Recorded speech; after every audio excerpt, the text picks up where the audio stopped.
A teacher. You're going to be just a teacher. My mother-in-law's voice cut through the Thanksgiving dinner like a knife. I sat there, clutching my acceptance letter to the master's program in special education, watching as Patricia Morton's face contorted with disgust. My name is Emma Sullivan, and at 26, I thought sharing my career news at Thanksgiving dinner would bring joy to my new family. Instead, I sat there, feeling my world shrink under my mother-in-law's cruel scrutiny. "Mom," my husband David warned, placing his hand over mine. But Patricia wasn't finished. "I always knew you weren't ambitious enough for my David," she continued, waving her wine glass dramatically. "A teacher, babysitting other people's children all day, that's hardly a real career." I felt my cheeks burn. 6 months of marriage, and Patricia had made it her mission to undermine every decision I made. But this was different. This was my calling, my passion, something I'd worked towards since watching my younger brother thrive in his special education program years ago. Special education is much more than babysitting. I started, trying to keep my voice steady. These children need. What these children need, Patricia interrupted, are real professionals. Doctors, therapists, not someone who couldn't aim higher than teaching finger painting. David stood up abruptly, his chair scraping against the hardwood floor. "That's enough, Mom. Emma's work is important." "Important?" Patricia laughed, the sound sharp and cruel. "What's important is that my son married beneath him. A Morton should be with someone accomplished, someone worthy of our family name, not some worthless teacher." Whoa. I didn't hear the rest. I was already walking out, my vision blurred with tears I refused to let fall. Not in front of her, never in front of her. David found me in our car, staring at the steering wheel. "Baby, I'm so sorry," he whispered, sliding into the passenger seat. She's old-fashioned. She doesn't understand." "She doesn't want to understand," I corrected him, finally letting the tears fall. "To her, I'll never be good enough." That night marked the last holiday we spent at Patricia's house. David supported my decision to distance ourselves, though I knew it hurt him. We built our life together, and I threw myself into my studies, graduating with honors and landing a position at Riverside Elementary's special education department. Years passed, and I found my purpose in my classroom. Every child who learned to read, every small victory, every breakthrough moment, they all proved Patricia wrong. I wasn't just teaching, I was changing lives, one student at a time. Then came the day that changed everything. I was reviewing IEPs in my classroom when there was a knock at my door. Looking up, I saw Patricia standing there, but not the Patricia I remembered. This woman looked older, deflated, holding the hand of a small girl with golden curls and worried eyes. "Mrs. Sullivan." Patricia's voice was different too, lacking its usual sharp edge. She didn't seem to recognize me, probably because she never bothered to visit our home or look at recent family photos. "Yes," I answered, keeping my voice professional despite my racing heart. "I'm Patricia Morton. This is my granddaughter, Lily. We have an appointment to discuss her evaluation results." The irony wasn't lost on me. Patricia Morton, standing in the classroom of the worthless teacher she dismissed so cruelly, seeking help for her precious granddaughter. I looked at Lily, who was clutching a worn stuffed rabbit and avoiding eye contact. Classic signs I'd learned to recognize over my years of teaching. "Of course," I said, gesturing to the chairs in front of my desk. "Please sit down." Patricia helped Lily into a chair, then settled beside her, smoothing her expensive skirt nervously. "The school recommended your program. They said you're the best in the district for children with learning differences." I picked up Lily's file, though I'd memorized it days ago. "Lily has been struggling with reading and social interaction," I stated, watching Patricia's face carefully. "The evaluation suggests she would benefit from our specialized program." "Yes," Patricia whispered, gripping her handbag tightly. "Her mother, my daughter Sarah, she's devastated. We've tried everything. Private tutors, expensive learning programs. Nothing seems to help." I turned my attention to Lily, who was making her rabbit dance on the desk. "Hi, Lily. Would you like to see our reading corner while I talk to your grandmother?" Lily looked up briefly, then back at her rabbit. "Does it have soft things?" "The softest," I assured her, "and some very friendly stuffed animals who love to read." After settling Lily in the reading nook, I turned back to Patricia. "Mrs. Morton, our program isn't about expensive solutions or quick fixes. It's about understanding each child's unique needs and creating an environment where they can thrive. Patricia nodded, dabbing at her eyes with a monogrammed handkerchief. They say you work miracles here, that you understand these children in a way other teachers don't. The compliment she never meant to give me almost made me smile.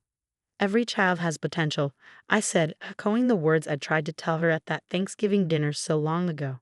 They just need someone who believes in them and knows how to help them shine. How? Patricia cleared her throat. How soon could she start? I pulled out the enrollment forms already prepared. We can begin next week, if you'd like. I have an opening in my morning group. Your group? Patricia looked up sharply, finally really looking at me. I saw the moment recognition dawned in her eyes, washed as the color drained from her face. Emma? You're Mrs. Sullivan.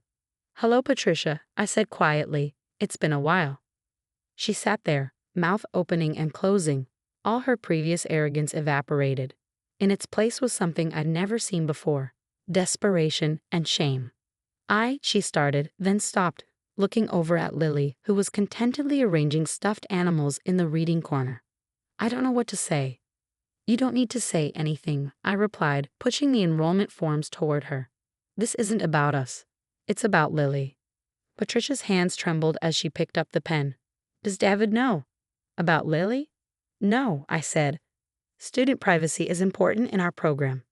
But if you'd like to tell him, that's your choice. She signed the forms, then looked up at me with tears in her eyes. The worthless teacher, she whispered. That's what I called you. And now you're the only one who might be able to help my granddaughter. I stood up, gathering the forms. The past is the past, Patricia. What matters now is giving Lily the support she needs to succeed. As they left my classroom that day, I watched Patricia holding Lily's hand, her shoulders hunched with the weight of her previous judgments. The worthless teacher she dismissed so easily was now her granddaughter's greatest hope. And this was just the beginning. The first day Lily arrived in my classroom, Patricia hovered by the door, her designer handbag clutched tightly against her chest. Gone was the imperious woman who'd belittled my career choice. In her place stood a grandmother watching her precious granddaughter with anxious eyes.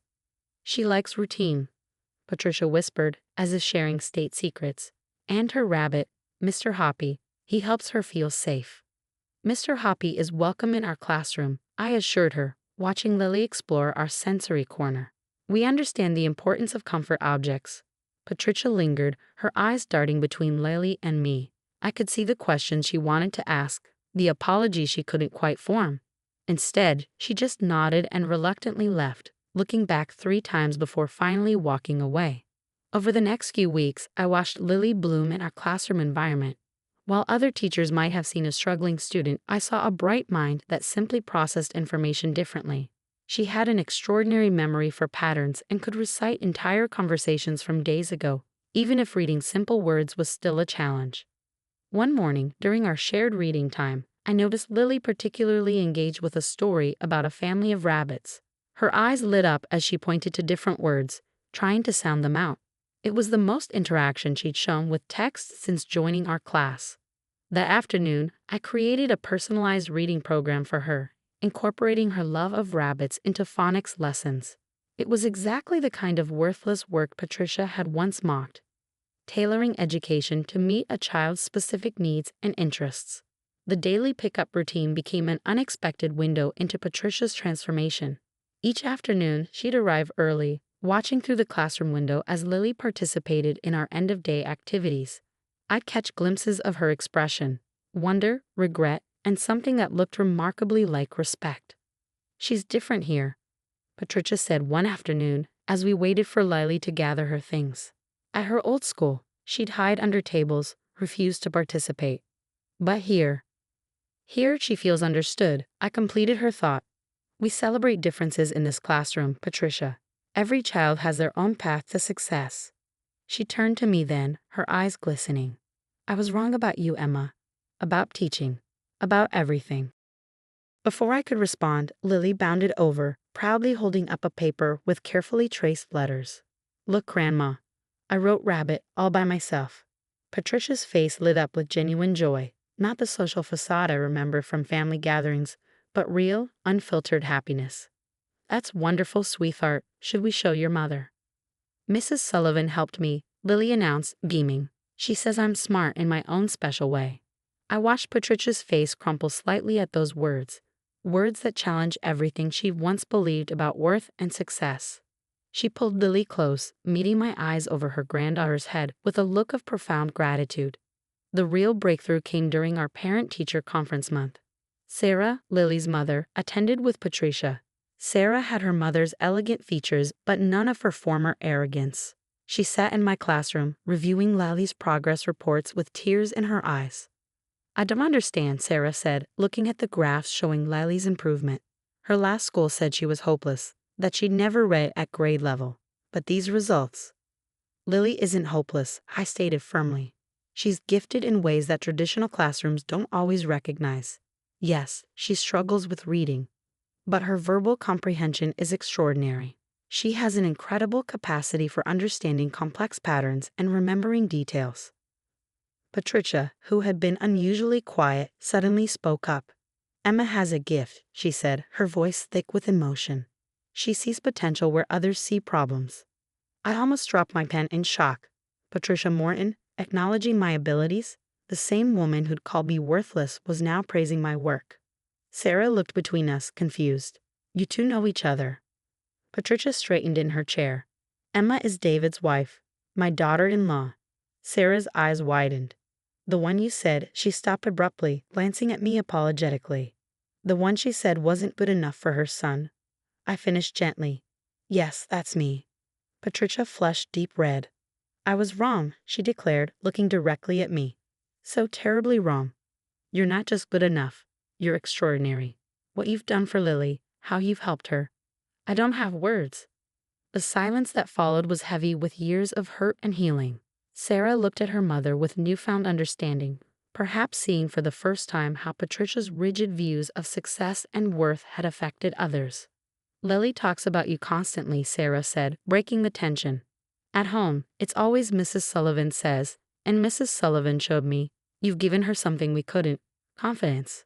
I pulled out some photos of Lily's recent achievements, her first independently written story about a family of rabbits, naturally, her presentation to the class about different types of clouds, her role as line leader during our daily transitions.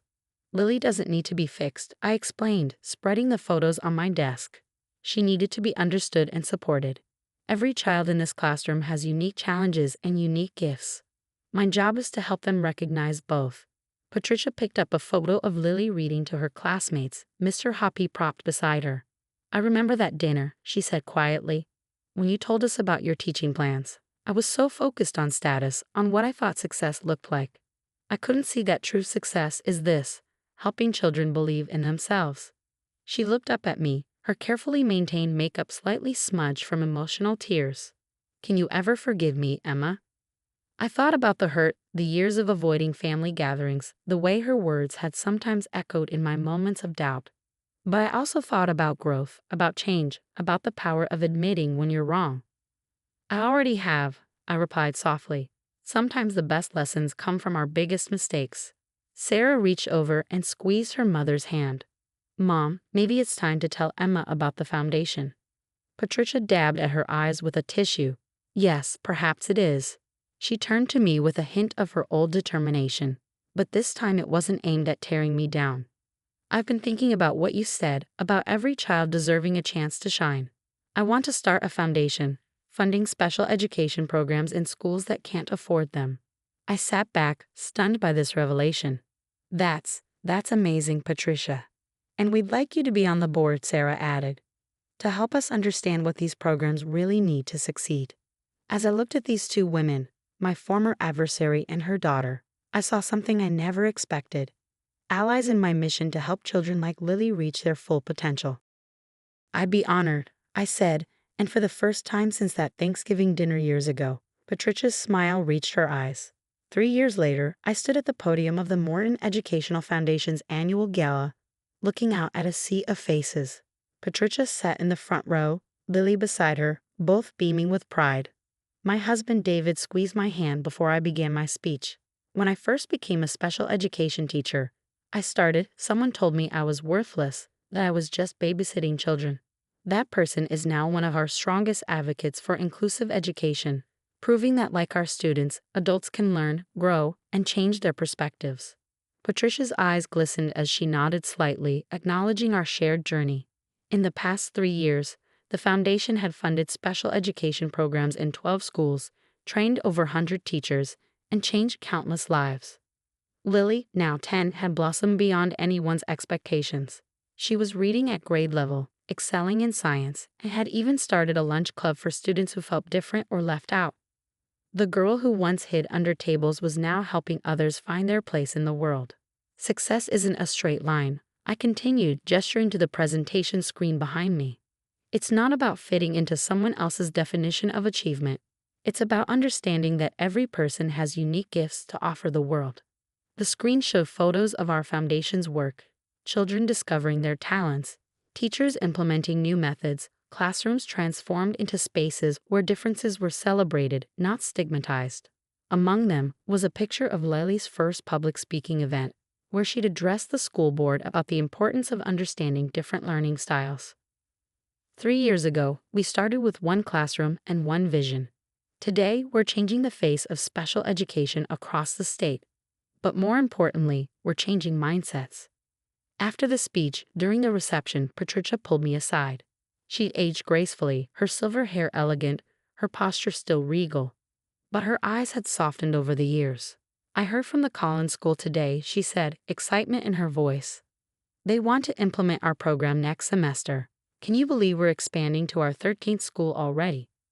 I smiled, remembering how this woman had once thought teaching was beneath her family's dignity. Now she spoke about educational programs with the same passion she'd once reserved for social status. Did you tell them about our new training module? I asked, watching her eyes light up. Of course. Sarah's already scheduled to conduct the first workshop.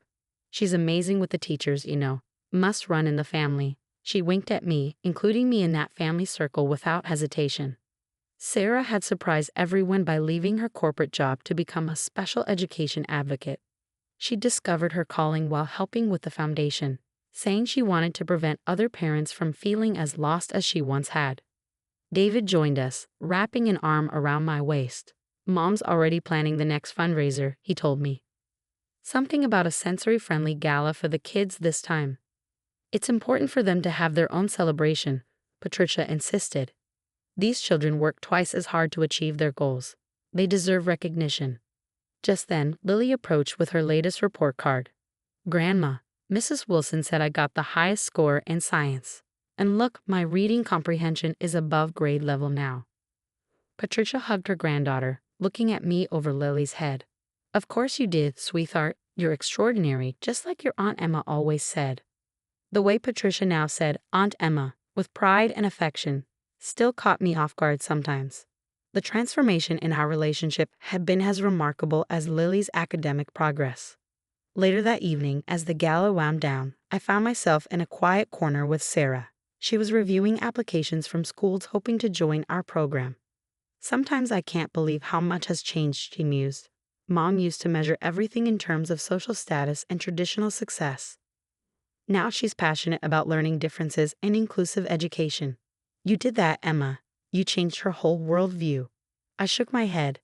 Lily did that. She showed Patricia that success comes in many forms. But you showed her how to see it, Sarah insisted. That Thanksgiving dinner, Mom told me what she said to you. She carries that shame still, uses it to fuel her dedication to the foundation. I watched Patricia across the room, surrounded by teachers eager to discuss new teaching methods. She was in her element now, but not in the superficial way she'd once been at her country club gatherings. This was genuine passion, born from real understanding and growth.